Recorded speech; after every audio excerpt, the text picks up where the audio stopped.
Shalom saudara-saudara terkasih, kita telah memasuki Minggu Prapaskah dan karena itu kita akan mulai merenungkan kematian dan kebangkitan Tuhan Yesus. Mari kita mulai renungan ini dengan berdoa. Sungguh kami bersyukur kepadamu ya Allah buat kesempatan kehidupan yang kami terima hari ini. Kami bisa bangun pagi dalam keadaan sehat. Semuanya adalah karena anugerah-Mu semata-mata. Terima kasih ya Bapa. Sebelum kami mulai bekerja atau bersekolah pagi ini, kami akan masuk ke dalam hadirat-Mu, bersaat teduh dan mendengarkan firman-Mu. Berbicaralah ya Bapa, kami telah menyiapkan hati kami untuk menerima benih firman-Mu. Dalam nama Tuhan Yesus Kristus kami berdoa. Amin. Saudara terkasih, renungan kali ini akan menyorot sesuatu yang jarang diperhatikan dalam peristiwa kematian dan kebangkitan Tuhan Yesus. Hal ini adalah pakaian pemakaman Tuhan Yesus. Mari kita baca Yohanes 19 ayat 38 sampai 40. Sesudah itu, Yusuf dari Arimatea, ia murid Yesus, tetapi sembunyi-sembunyi karena takut kepada orang-orang Yahudi, meminta kepada Pilatus supaya ia diperbolehkan menurunkan mayat Yesus.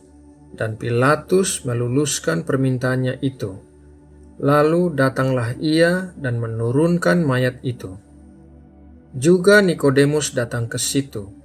Dialah yang mula-mula datang waktu malam kepada Yesus. Ia membawa campuran minyak mur dengan minyak gaharu, kira-kira 50 kati beratnya. Mereka mengambil mayat Yesus, menggapainya dengan kain lenan dan membubuhinya dengan rempah-rempah menurut adat orang Yahudi bila menguburkan mayat. Yusuf dari Arimatea sudah menyediakan sebuah makam. Nikodemus membawa rempah-rempah dan kain lenan untuk penguburan. Jumlah rempah-rempah yang dibawa oleh Nikodemus adalah 50 kati, yang biasanya jumlah sebesar itu hanya digunakan untuk pemakaman para raja. Bagi Yohanes yang menuliskan ayat Alkitab tersebut, kain lenan adalah gambaran tragedi di hari Jumat itu. Selama tidak ada pakaian pemakaman, selama tidak ada makam, selama tidak ada pemeriksa kematian, maka berarti masih ada harapan. Saat itu, murid-murid masih belum mengerti perkataan Tuhan Yesus sebelumnya mengenai kebangkitannya. Yohanes 20 ayat 9 menulis, sebab selama itu mereka belum mengerti isi kitab suci yang mengatakan bahwa ia harus bangkit dari antara orang mati. Namun ketika tubuh Tuhan Yesus diberi rempah-rempah dan dibungkus kain kafan, kemudian dimasukkan ke dalam kubur, maka kematian Tuhan Yesus sudah dipastikan itu adalah sebuah tragedi. Hari Jumat adalah tragedi, dan murid-murid belum tahu akan ada kemenangan pada hari Minggu. Jadi, apakah yang dilakukan oleh Yohanes pada hari Sabtu?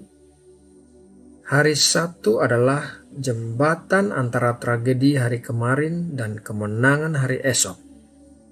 Yohanes memilih untuk tetap tinggal di dekat Tuhan Yesus dan tidak pergi. Dan karena ia tinggal pada hari Sabtu, maka ia ada pada hari Minggu dan bisa menyaksikan keajaiban kebangkitan Tuhan Yesus.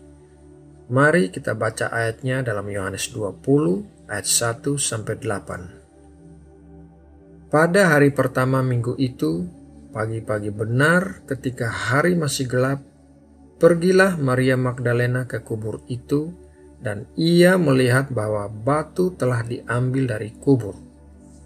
Ia berlari-lari mendapatkan Simon Petrus dan murid yang lain yang dikasihi Yesus dan berkata kepada mereka, Tuhan telah diambil orang dari kuburnya dan kami tidak tahu di mana ia diletakkan." Maka berangkatlah Petrus dan murid yang lain itu ke kubur.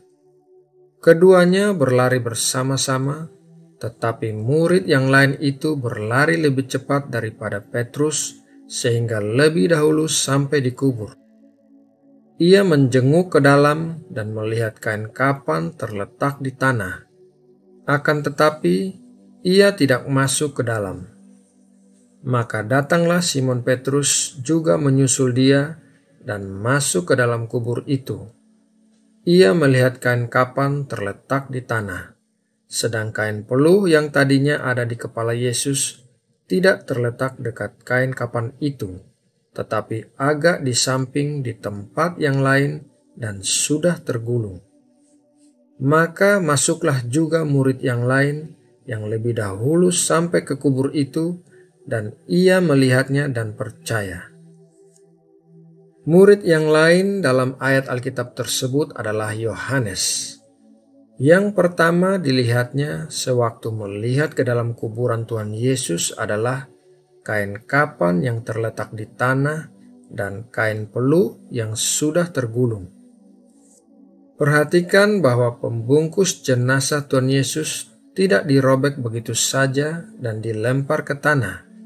Akan tetapi, kain kafan itu masih dalam keadaan aslinya. Kain peluh juga tergulung rapi. Mengapa hal ini penting?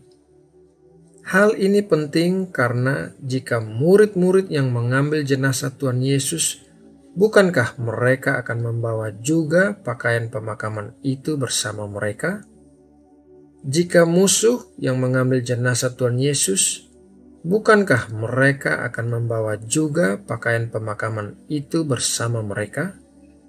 Atau jika karena suatu alasan tertentu, murid-murid maupun musuh yang mengambil jenazah itu membuka kain pembungkus jenazah, apakah mereka akan begitu hati-hati sehingga kain itu akan mereka lipat dan gulung rapi kembali? Tentu saja tidak. Tetapi jika bukan murid-murid atau musuh yang mengambil jenazah itu, siapakah yang melakukannya? Dengan melihat pakaian pemakaman yang tertinggal di kubur itu, Yohanes menemukan jawaban atas pertanyaan-pertanyaannya dan menjadi percaya. Yohanes percaya pada kuasa kehidupan. Bukankah Allah telah melakukan hal yang luar biasa? Lewat pakaian pemakaman, Tuhan berbicara kepada Yohanes tentang kuasa kehidupan dan membuat Yohanes percaya. Saudara terkasih, jika Allah bisa mengubah kehidupan Yohanes melalui sebuah tragedi, maka Allah bisa saja menggunakan sebuah tragedi untuk mengubah kehidupan kita. Pakaian pemakaman bisa diubah menjadi tanda kemenangan. Nah, saudara yang dikasihi Tuhan Yesus Kristus, demikianlah renungan Prapaskah pagi ini. Semoga memberkati dan menguatkan kita semua. Sekarang, mari kita berdoa untuk menutup renungan ini. Bapa, sungguh Engkau Allah yang baik, yang telah merancangkan segala sesuatu demi kebaikan kami. Bahkan Engkau bisa mengubah tragedi menjadi tanda kemenangan dan membuat kami percaya. Terima kasih Bapa. Minggu ini kami akan merayakan Paskah. Kami mau mempersiapkan hati kami untuk mengingat apa yang Tuhan Yesus telah lakukan bagi kami. Pengorbanannya yang besar dan kasih-Nya yang besar. Terima kasih Tuhan Yesus. Bapa, sebentar lagi kami mau melanjutkan aktivitas kami sehari-hari. Kiranya Engkau menyertai dan memberkati kami sepanjang hari. Lindungi kami dari hal-hal yang jahat, jauhkan kami dari pencobaan-pencobaan. Kami juga mau berdoa bagi bangsa dan negara kami tercinta Indonesia. Kami mohon belas kasihan-Mu bagi jiwa-jiwa terhilang di Indonesia. Curahkanlah roh pertobatan di Indonesia ya Bapa, dan perlengkapilah pekerja-pekerja-Mu untuk menuai jiwa-jiwa bagi kemuliaan-Mu. Terima kasih Bapa, dalam nama Tuhan Yesus Kristus kami berdoa. Amin.